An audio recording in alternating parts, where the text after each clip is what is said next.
6 months into the junior dragster experience with my oldest son, Gary, I can already say with conviction that if we stop today, it has been worth the time, it has been worth the effort, it has been worth the investment. And to be clear, to any of you considering going junior dragster racing, the time, the effort, and the investment are significant.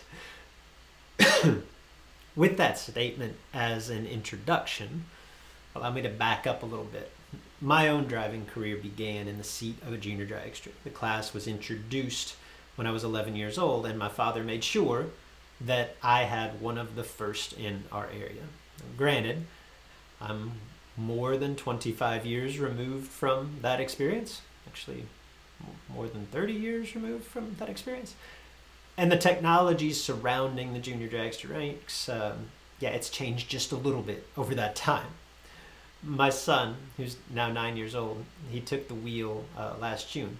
So I have all of half season crew chiefing, parenting as a junior dad under my belt. In short, feel free to take anything that I say with a grain of salt. I am far from a junior dragster expert.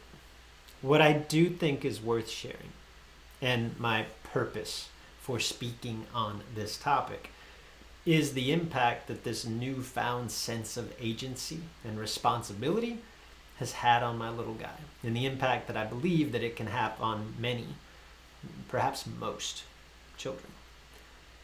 For the sake of background, while my wife Jessica and I, we don't consider ourselves to be helicopter parents necessarily, I will readily admit that we protect our boys, right? Perhaps that's natural.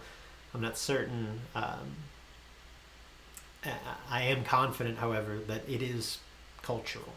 I believe that this protective trait is common, that it's accepted, if you will, in our society, whether we want to admit it or not.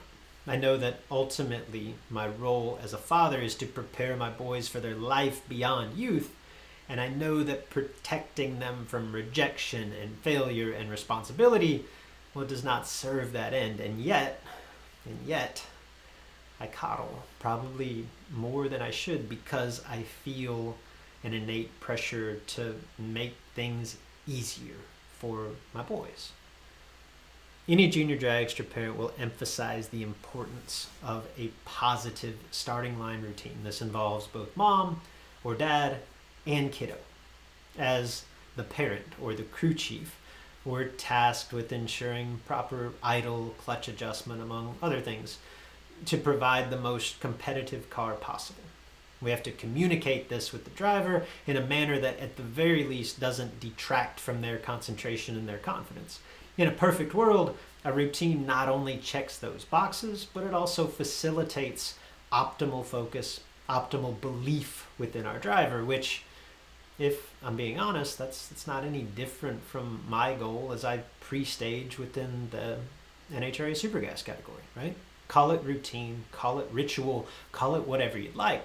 The fact is, we can all attest, it's important, and it requires, in the instance of a junior dragster, it requires active participation and presence from both parent and from child.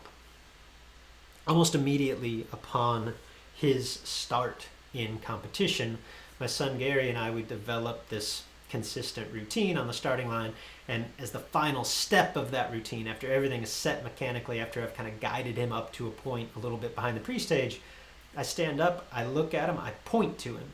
Effectively, I'm saying, look, bud, I'm done. Now it's all on you. And before I can step away, I can't help but notice this look in his eye. Mind you, my son, he is a laid-back, playful 9-year-old. If I'm being completely honest, he's lived a pretty entitled life to this point. Like, I call him a typical kid in that regard. If you called him a knucklehead, if you called him a spoiled brat, I'd have a hard time disputing either label. My point is that I didn't at first recognize that steely-eyed boy inside the helmet when we concluded our routine.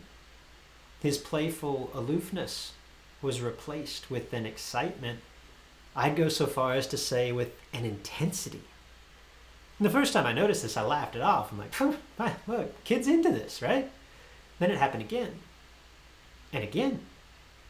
And I began to realize where the catalyst for this drive, this determination that I had never before seen comes from. Because when I stand up and tell Gary, it's on you, and I walk away, it's literally on him. For perhaps the first time in his life, he is 100% responsible for whatever happens in the next 30 seconds. Win, lose, crash, it's all on him. And that responsibility, that agency, it lit him up. Admittedly, I'm a bit biased, right? I think my son has tremendous potential as a racer, but that's not ultimately for me to decide. And it's not the point of this message. The point is that regardless of whether or not he develops a passion for racing, whether or not he becomes even more successful behind the wheel, this junior dragster experience, it's been worth the investment. Simply for that brief moment. Selfishly, I say that from the perspective of a father. It's been worth it for me to witness what my son is capable of. More importantly, I think, it's been worth every bit of it for him to feel and accept that sense of responsibility.